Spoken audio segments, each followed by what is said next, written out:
السلام علیکم۔ آج میری ویڈیو کا عنوان ہے حضرت محمد صلی اللہ علیہ وآلہ وسلم کے رضائی مائیں کتنی تھیں، ان کے بارے میں یہ واقعہ بیان کرتی ہوں۔ بسم اللہ الرحمن الرحیم۔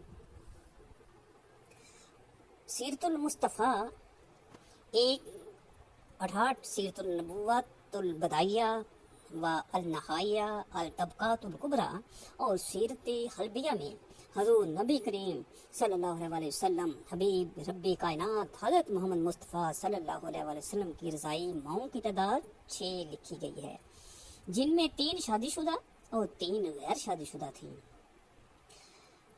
حقیقی ماں کے علاوہ اگر کوئی عورت کسی بچے کی پرورش اور دودھ پلائے تو وہ ایک اضافی ماں کا درجہ حاصل کر لیتی ہے، جس ام رضا رضائی ماں یا دودھ پلانے والی ماں کہتے ہیں۔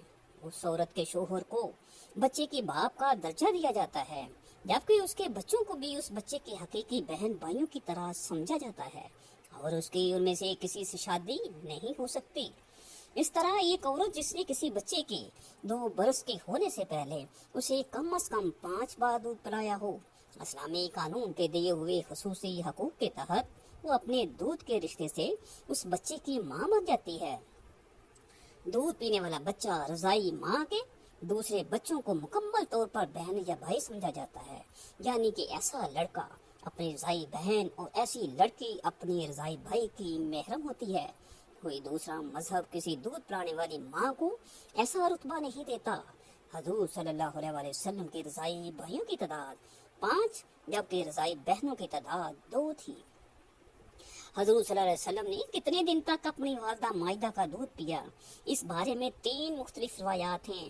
پہلی روایت تو یہ ہے کہ 7 روز تک والدہ مائدہ نے دودھ پلایا۔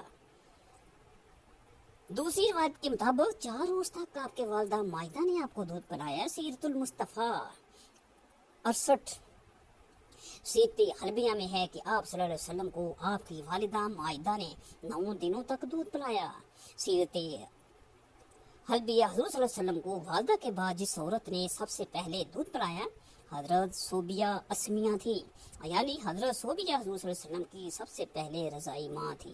اس کو امام بخاری نے 5101 میں روایت کیا ہے کہ والدہ مائدہ کے بعد حضرت حلیمہ سعدیہ کے پاس جانے سے پہلے آپ صلی اللہ علیہ وسلم کو آپ کے چچا ابو لہب کی باندھی حضرت سویبہ نے دودھ پلایا۔ جس وقت آپ صلی اللہ علیہ وسلم نے دودھ پیا اس وقت وہ آزاد ہو چکی تھی، کیونکہ ابو لہب کو بھتیجے کی ولادت کی خبر حضرت سویبہ نے جس وقت دی تھی اس وقت ابو لہب نے ان کو آزاد کر دیا تھا۔ اس کا صلہ ابو لہب کو بھی ملا کہ اسے جہنم کی دہکتی ہوئی آگ میں تھوڑا سا پانی نصیب ہو گیا۔ روایت میں ہے کہ جب ابو لہب مر گیا تو کسی گھر والے نے اس کو خواب میں برے حال میں دیکھا تو پوچھا کہ تیرے ساتھ کیا معاملہ کیا گیا؟ اس نے جواب دیا کہ جب سے تم سے جدا ہوا ہوں سخت عذاب میں مبتلا ہوں، البتہ سویبہ کے آزاد کرنے کی وجہ سے تھوڑا سا پانی مل جاتا ہے۔ بخاری 510۔ حضرت صوبیہ نے آپ صلی اللہ علیہ وسلم کے علاوہ اپنے بیٹے مسروق حضور صلی اللہ علیہ وسلم کے چچا حضرت حمزہ بن عبد المطلب اور عبداللہ بن عبید اللہ اسد مخزومی کو بھی دودھ پلایا۔ اس طرح حضرت صوبیہ سے حضور نبی کریم صلی اللہ علیہ وسلم کے یہ 3 رضائی بھائی تھے۔ زاد المعارفی حدی کثیر العباد کثیر حدی خیر العباد 81.1 حضرت کے اسلام قبول کرنے کے بارے میں مختلف روایات ملتی ہیں۔ اس سلسلے میں سیرت نگاروں اور مفسرین میں اختلاف ہے۔ ابو نعیم اصفہانی نے حلیۃ الاولیاء میں لکھا ہے کہ میرے علم کے مطابق متقدمین سے کسی نے ان کے اسلام کا ذکر نہیں کیا ہے۔ حلیۃ الاولیاء 328 4 یا 6 علامہ قرطبی نے بھی لکھا ہے کہ انہوں نے اسلام کا زمانہ نہیں پایا۔ 370 جبکہ ابن سید الناس کہتے ہیں کہ انہوں نے اسلام قبول کر لیا، البتہ عام مہاجرین کے ساتھ انہوں نے ہجرت نہیں کیا۔ اور علامہ علاء الدین مغلطائی نے مستقل ایک رسالہ لکھ کر ان کے اسلام کو ثابت کیا ہے۔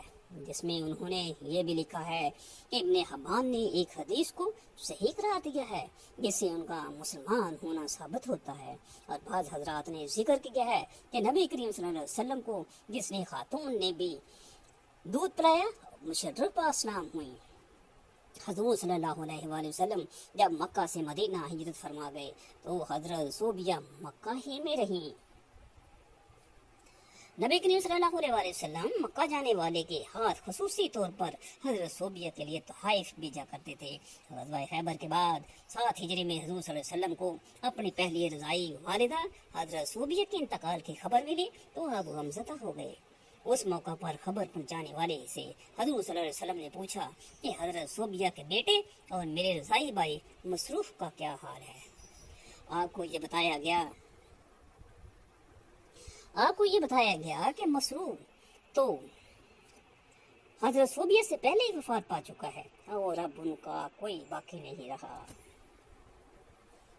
الطبقات الکبریٰ 87.1 عربوں میں یہ روایت ہے کہ نئے پیدا ہونے والے بچے کو خالص عربی زبان سیکھنے اور دیہات کی پاک صاف آب و ہوا میں مخلوط تہذیب سیکھنے کے لیے کسی گاؤں میں بھیج دیا جاتا تھا۔ شرفائی عرب میں جاری اسی دستور کے مطابق بنو سعد کی عورتیں شیخ وار بچوں کو مکہ کا تلاش کرتی اور مخصوص اجرت معاوضہ حاصل کرنے کی غرض سے انہیں لے کر جاتے۔ جس سال نبی اکرم صلی اللہ علیہ وسلم کی ولادت باسعادت ہوئی تو حسب رواج بنو سعد کی خواتین مکہ آئیں، جن میں حضرت حلیمہ سعدیہ بھی شامل تھیں۔ تمام خواتین نے آپ صلی اللہ علیہ وسلم کے گھر کی خستہ حالت اور آپ کی یتیمی کو دیکھ کر انکار کر دیا، تو حضرت حلیمہ سعدیہ نے اللہ سے برکت کی امید لگا کر اس یتیم کو لے لیا، جو در حقیقت یتیم نہیں بلکہ درے یتیم تھے۔ اس مولود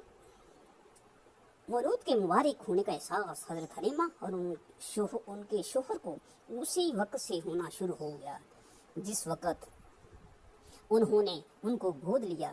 چنانچہ اگلے دن ہی ان کے شوہر نے اپنے احساسات کا ان الفاظ میں اظہار کیا: اے حلیمہ، خوب جان لو، بے شک تم نے ایک بہت ہی مبارک اور بابرکت بچہ کو لیا ہے۔ یوں حضرت حلیمہ حضور اکرم صلی اللہ علیہ وسلم کی دوسری رضائی ماں بنی۔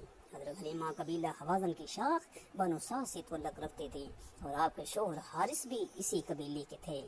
حضور کے علاوہ حضرت حلیمہ نے اپنے بیٹے عبداللہ، اپنی 2 بیٹیوں انیسہ اور حذافہ جسے شیمہ بھی کہا جاتا ہے، اور ابو سفیان بن الحارث بن عبد المطلب کو بھی دودھ پلایا۔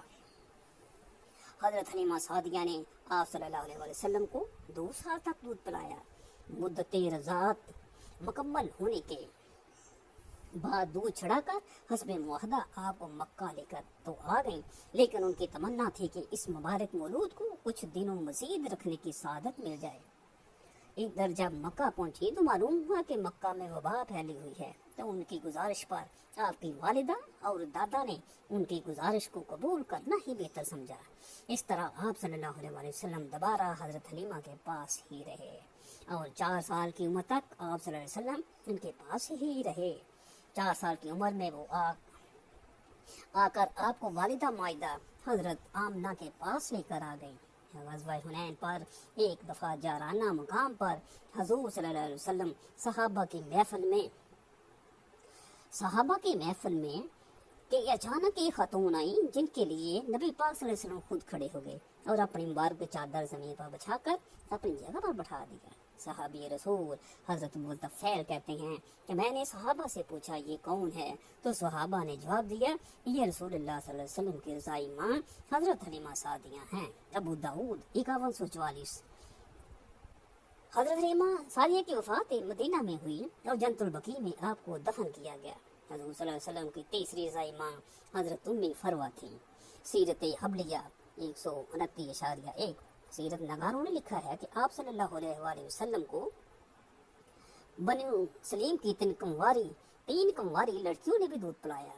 انہوں نے اپنا سینہ جو ہی نبی کرم صلی اللہ علیہ وآلہ وسلم کے منہ سے لگایا تو دودھ جاری ہو گیا، جسے آپ صلی اللہ علیہ وسلم نے پیا، اور اتفاق یہ کہ ان تینوں کا نام عاتقہ تھا۔ اس لیے رسول اللہ صلی اللہ علیہ وسلم کبھی کبھار فرمایا کرتے تھے میں بنو سلیم کی